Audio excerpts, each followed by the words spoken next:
প্রায় ১১ বছর পর আলোর মুখ দেখছে বাংলাদেশ ভারত যৌথ নদী কমিশনের বৈঠক। করোনায় বন্ধ থাকা দুই দেশের বিমান যোগাযোগ চালু হচ্ছে এই মাসেই। আর চেন্নাই বন্দর দিয়ে বাংলাদেশে ২০,০০০ মেট্রিক টন পেঁয়াজ রপ্তানির অনুমতিও দিয়েছে ভারত সরকার। বাংলাদেশ ভারতের মধ্যে থাকা অভিন্ন ৫৪ নদীর পানি ব্যবস্থাপনা নিয়ে ১৯৭২ সালে গঠিত হয়েছিল দুই দেশের যৌথ নদী কমিশন। কমিশনের ৩৭তম বৈঠক অনুষ্ঠিত হয়েছিল ২০১০ সালের মার্চে দিল্লিতে। এর পরপরই ২০১১তে তিস্তা নদীর পানি বন্টন চুক্তির কথা প্রায় চূড়ান্ত ছিল। ভারতের অভ্যন্তরীণ সমস্যায় আটকে যায় তিস্তা চুক্তি। তারপর আর কখনোই হয়নি যৌথ নদী কমিশন জিআরসির বৈঠক। বেশ কয়েকবার তারিখ ঘোষণা করা হলেও শেষ মুহূর্তে আটকে গেছে কমিশনের বৈঠক।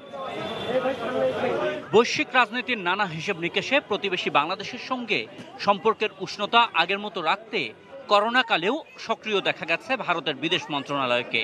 পররাষ্ট্র সচিব হর্ষবর্ধন সিংলার ঢাকা সফরের পরপরই দুই দেশের পরামর্শক কমিটির ভার্চুয়াল বৈঠকে সিদ্ধান্ত হয় ডিসেম্বরেই হবে শেখ হাসিনা নরেন্দ্র মোদীর বৈঠক। বাংলাদেশের পক্ষ থেকে তাগিদ ছিল এর আগেই আটকে থাকা নদী কমিশনের বৈঠক হোক। ২০১০ সালে লাস্ট জিআরসি মিটিং হয়েছিল। কাঙ্ক্ষিত সেই বৈঠক হচ্ছে এবছরই। মঙ্গলবার পররাষ্ট্র সচিবের সঙ্গে দেখা করেন ঢাকায় নিযুক্ত ভারতীয় হাইকমিশনার।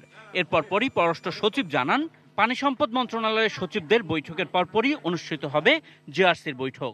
এই বছরের মধ্যেই this year possible targeting this year, but তার আগে ওই পানি সচিবদের মধ্যে একটা মিটিং আছে। আমাদের পানি সম্পদ সচিব কবির বিন আনোয়ারে যাওয়ার কথা ছিল দিল্লিতে, সেটা ওই সময় যেতে পারেননি। তো আগে ওইটা হবে, then will have the GRC.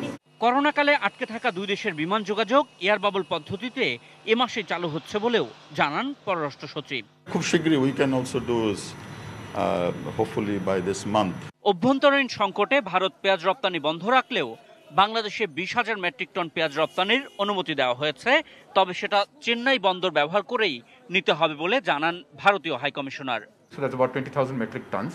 There's a shipment issue, however, because of the problems that we're having on the border in reopening the border fully because of COVID. Ashikur Rahman Apu, ATN news, Dhaka.